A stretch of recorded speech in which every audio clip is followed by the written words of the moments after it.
Every time I go to the airport, I try to play it cool like I do this all the time. But to be honest, I'm really just a hot mess every time. Frazee, Minnesota, home of the world's largest turkey. This is where I grew up. Today, I'm a social media content creator, hot dish connoisseur, opera singer, and a mom. In high school, I traveled through a student exchange program that changed my life. These experiences instilled a core belief that we should all see more, learn more, and get out of our comfort zones. Join me as I dig into different destinations, showing how it's possible to have these experiences beyond the pool. My name is Amber Estenson. Let's get to going. Hi, Jocelyn. Okie dokie, off to Arizona. If they have to de-ice your plane, you better get to going somewhere warm. You would think with my job and all of my travel experience, I might choose to live somewhere else. But I love Minnesota and my hometown. Traveling allows me to experience what I can't at home, and I love inspiring others to do the same. When Minnesotans think about Arizona, I think we think about sun, golf, pools, and maybe an excursion up to Sedona. For this trip, I decided to head south, Phoenix to Tucson to Bisbee. Let's get to going.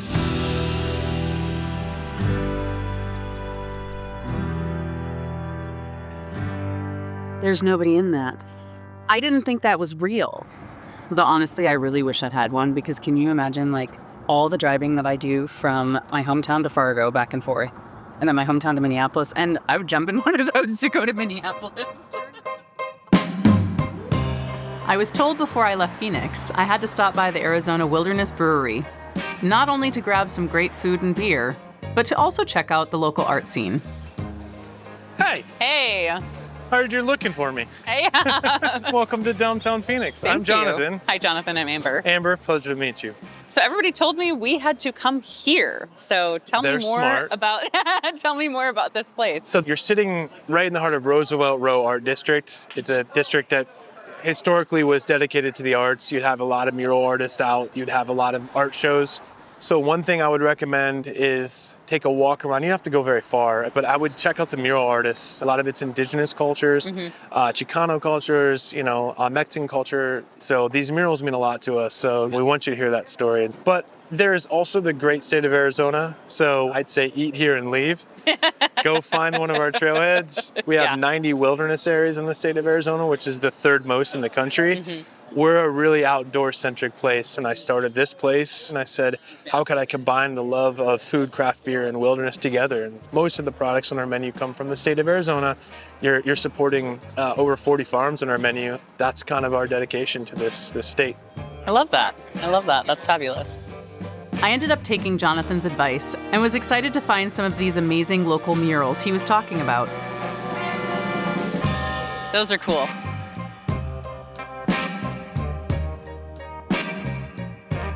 So one of my favorite things about this is it's so attainable. It's free, it's outside, we're enjoying the nice weather. And if you notice, every artwork has the artist's signature or @ symbol, so you can look it up later and find out more information. My name is Lucinda La Morena Hinojos. I am a full-time muralist painter. I was born and raised in Arizona. I create to inspire and motivate and hopefully give hope to others in the community. When you're doing this work that's bigger than yourself and it has an impact that's so significant. Seeing art like La Morena's is really powerful, and what I love about the crossroads of the internet and real life. Being able to learn about something like this online, and then being able to come and see it is something that wasn't possible when I first started traveling. For our last stop in Phoenix, I'm going to meet with local travel expert Jessica Dunham. She suggests we grab a bite to eat at Valentine, an incredible restaurant known for its dishes that represent the taste of Arizona. I think the thing at Valentine we do is like modern Southwest cuisine. It's the thing that makes Arizona, Arizona. This is the Hiramasa crudo with Tapatio vinaigrette. We use tomatillos in a variety of ways. We make vinegar out of tomatillo as well. The itoy onion is a green onion that's native to Arizona, so that's another big part of this dish as well. The brown butter was unexpected, but so rich and yummy. That's very decadent. I almost feel like it's cake. Like it's very divine. I also have our corn spaghetti. This is kind of what we're known for, with the local white Sonoran wheat. What's cool about this Sonoran white wheat? When the Spanish came over, they stored a bunch of seeds. A lot of white Sonoran wheat is grown here, and then some is shipped out, but it's just very special. It's a different flavor that you can't really get anywhere. I think, too, a lot of people don't think that things grow in Arizona. So the mere fact that, so many of the ingredients on the menu here are growing and thriving here, especially as you go south to Tucson and south to Bisbee, you're gonna see a mesquite tree and you're gonna see a palo verde tree and you're gonna talk with someone who works with ancient grains and heritage grains. And so it's all gonna come full circle. Yeah, it's so fabulous. This is my take on spumoni, so I'm calling it a spumoni sundae. So that's the classic Italian gelato. And then the dessert next to that is a chocolate mesquite cake. I don't understand how a dish can be savory and sweet and decadent and fluffy and spicy. It's dense, but also light as air. Yeah. What is that? Magic. No. That is magic. That is amazing. Valentine, a love letter to Phoenix. It was. The next morning, we head south to the next Arizona city on our itinerary, Tucson. But first, we have a fun stop along the way.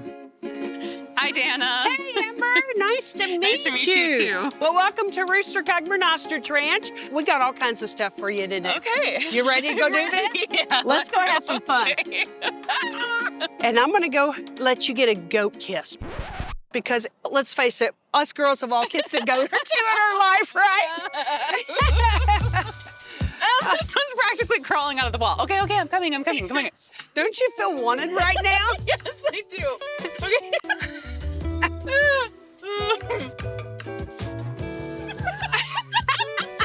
Thanks, buddy. By the way, that one's name is Romeo. This is a 3-generation family-owned business. We all live right here on the ranch. And we've been raising ostriches since about 1987.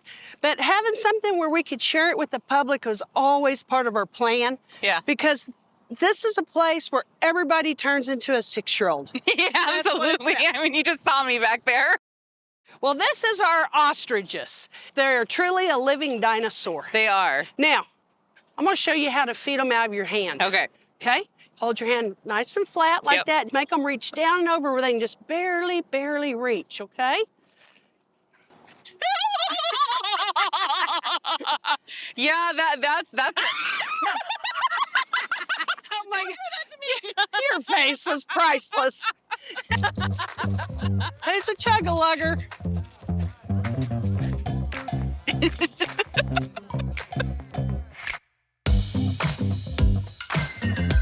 Oh my God, I have to bring my kids here.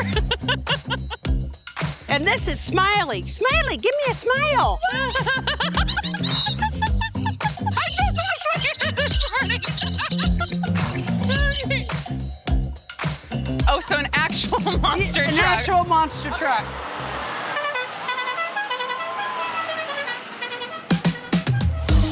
We're off to the races. Yeah! That's the size of an ostrich egg, Amber.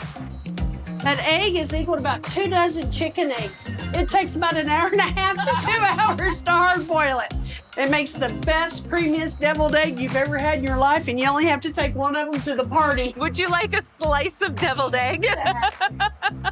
You're getting all kinds of new adventures today, aren't you? Yes, I am. All right. You see this?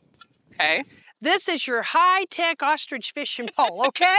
Right. If you catch one, if you can get them up on the dock, you get to take it home. It's all yours. Oh, stop.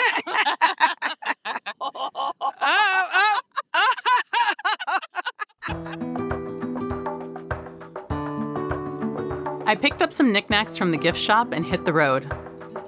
Now we are on our way to Tucson, which is, interestingly, the first UNESCO City of Gastronomy in the United States. with a food heritage dating back 4,000 years. And I know the perfect place to stop. Amber, Hi, how Don. are you doing? It's Good nice to to see you. meet you. Thanks for coming in. Thanks for having Welcome to us. Barrio Bread. Welcome to Tucson. So when people heard I was coming to Tucson, they said I had to come here and check you out. And we arrive and there's a line around the block. People in Tucson, they love the bakery, but a line really should say something about really the commitment this bakery has to local grains, sustainably grown, organic. It comes from 100-mile radius around us, Sonoran wheats. So these are some older varietals, better for the GI, so easy on the tummy. So I happen to be one of those people that I'm gluten intolerant with wheats in North America, but I'm fine eating wheat abroad. Yeah, it's really the sourdoughs that's the magic. And so people, when they go to Europe, they're eating European technique bread, which means using sourdough process to leaven the bread. This bread takes hours, 24 hours, a full day to ferment, and using those microbes to break down starches and proteins, you're left with something that's very digestible. Check out this bread. It's so good with this calamata. Wow. Oh, that's so gorgeous. Nice open crumb. This is called the rustico. This is meant to be light, airy, and open. And this is a mixed leaven, so I play on different fermentations. And this one, right out of the oven, you can hear that crust. You can see a little bit of steam. What do you think? Oh my gosh. I feel like I'm in France. Food is always such a big part of travel. But food that speaks directly to a local region, be it historical or cultural, is really an amazing experience, and why it's worth doing a little homework, even if it's only for one meal. At this rate, I'm going to need another suitcase for the flight home. Our next stop is slightly out of the way, but by far the most unique for this trip. Biosphere 2, the world's largest Earth science experiment that is open to the public under the University of Arizona. Hi, Aaron. Nice to meet you finally. Great to meet you. Welcome to Biosphere 2. Thank you. So everybody wants to know what's Biosphere 1. Biosphere 1 is the Earth. Okay. And so I want to take you inside Biosphere 2 today, which is the second Earth. It's a small Earth that we've built inside a huge greenhouse. That's amazing. 8 biospherians lived inside of Biosphere 2, this structure, for 2 years. Wow. So have you heard of this place before? Because of the Pauly Shore movie, yes. Okay. Sorry. So you've heard of Biodome, not Biosphere. Yeah. This is 800,000-gallon ocean tank. Wow. And it's technically the world's largest tank for experimental research. You know, we study coral reef solutions, so answering big questions about the future of our corals that nobody else can do. This does not feel like Arizona right now. We are not in Arizona anymore. There is no humidity in Arizona. No, we're inside Spaceship Earth in the rainforest biome, and it's freaking awesome.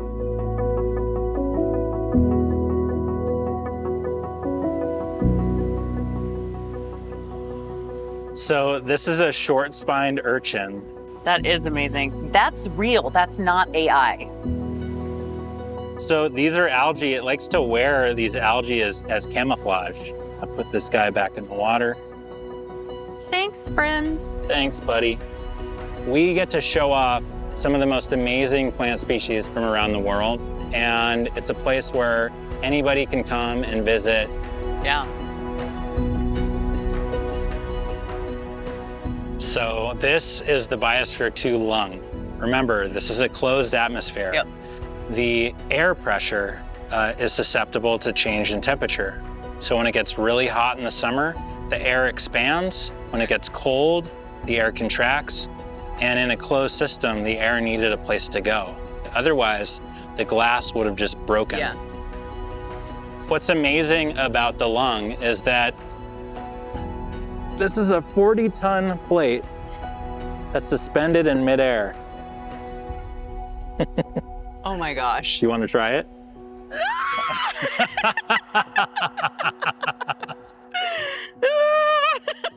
You know what this looks like? Our human diaphragm when we sing and talk.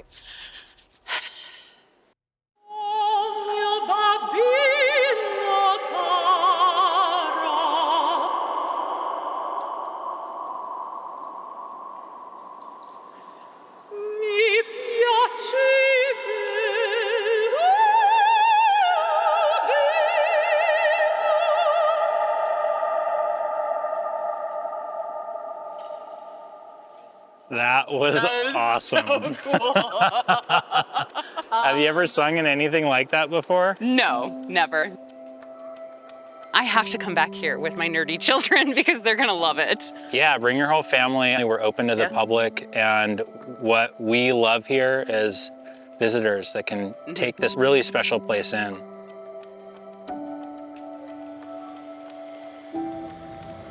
As you might have noticed, I love to perform, which is why I'm so excited for our last stop of the day with Mexican Folk Dance Academy, Ballet Folklorico Tapatio.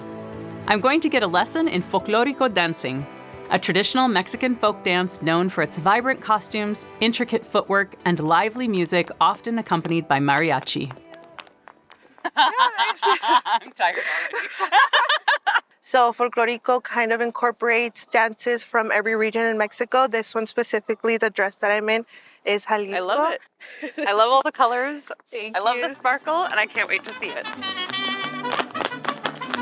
My first experience with mariachi was over 20 years ago as an exchange student in Costa Rica. But this mariachi sounded so rich and full, and then I realized I'd never heard a harp in mariachi before. Combining the fabulous music with the vibrant costumes and amazing dancers was such a great way to end the day.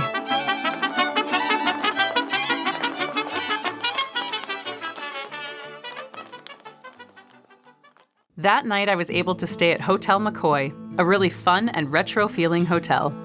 I wish I could pick this up and put it back in Minnesota.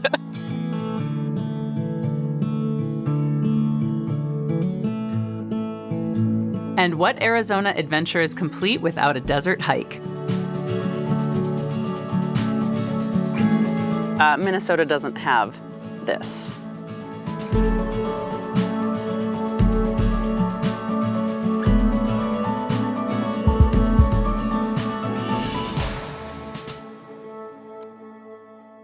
We have made it to Bisbee, our final destination on this Arizona trip.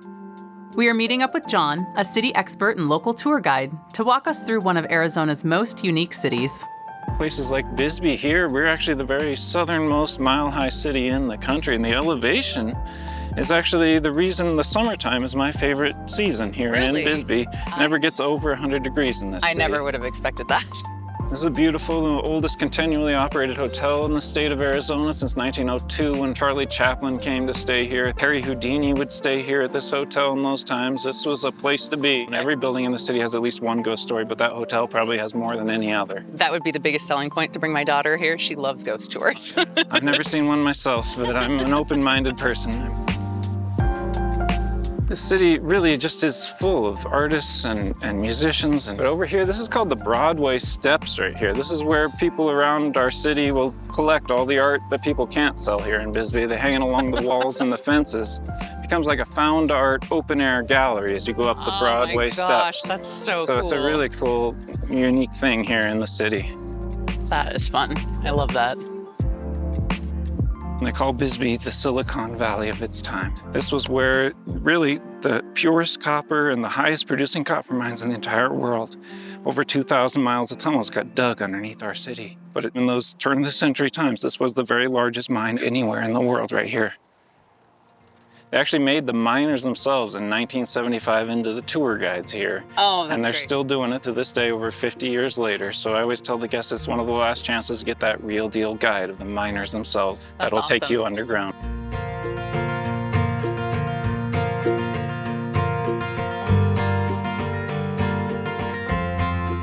All aboard!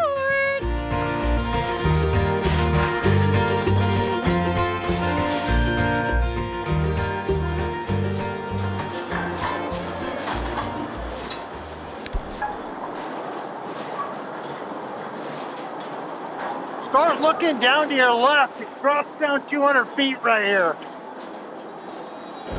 Copper ore was discovered back in 1877. Bisbee mined for almost 100 years. During that 100 years, they developed 2,200 miles of workings down here. Now, it's not all on this level. We have 10 levels above us, 33 levels below. The copper ore and the other metals recovered are found in what we call ore bodies. And they're like these big blobs.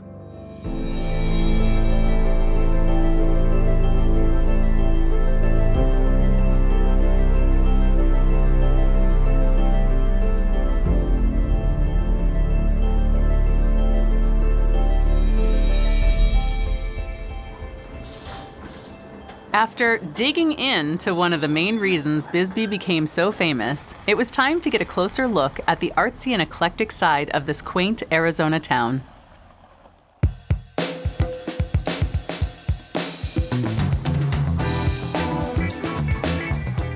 The Shady Dell first began in 1927, originally as Thompson's Motor Court.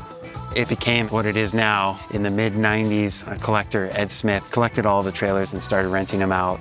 You can stay in an Airstream, a 1947 yacht, a tiki bus, to a Spartan trailer.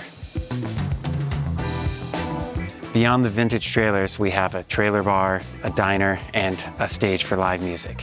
We really built the Shady Dell as a destination. Jason? Hey, how's it going? My name's Amber. Amber, nice to meet you. Certainly for me, growing up in the Midwest, when people thought of Arizona, it seemed like the obvious target was Phoenix. I feel like there's a lot of beautiful little abandoned kind of mountain towns that don't always get enough attention. You know, right down here in the middle of nowhere is all this art and culture happening all the time. Absolutely. It's kind of a well-kept secret. It was really fun driving around the corner when you come into Bisbee. Yeah. And how colorful everything was, because Absolutely. I know there's a rule in a lot of cities in Arizona, don't make your house or don't make your buildings stand out too much from the gorgeous scenery and the gorgeous rock that we have in Arizona. Here, people really tend to preserve what has always been. Yeah. So it really gives it kind of a time and a place. It's almost like its own personality. Absolutely. And just being here, you kind of feel its presence. And a straight line wind hit the 3-grain bends, now to sit there mighty strange. About 45 miles from the Minnesota line on the South Dakota plain. As I sit here with the locals, it's easy to feel the personality of this little town. These places and these experiences are why I travel. It's the people. It's the relationships and the memories I build along the way. My hope is that people who watch this, especially my fellow Minnesotans, can see that these experiences are attainable. This entire trip was only 4 days, including travel. Even these short trips are a little reminder that it's a great big world out there, and we can go see it.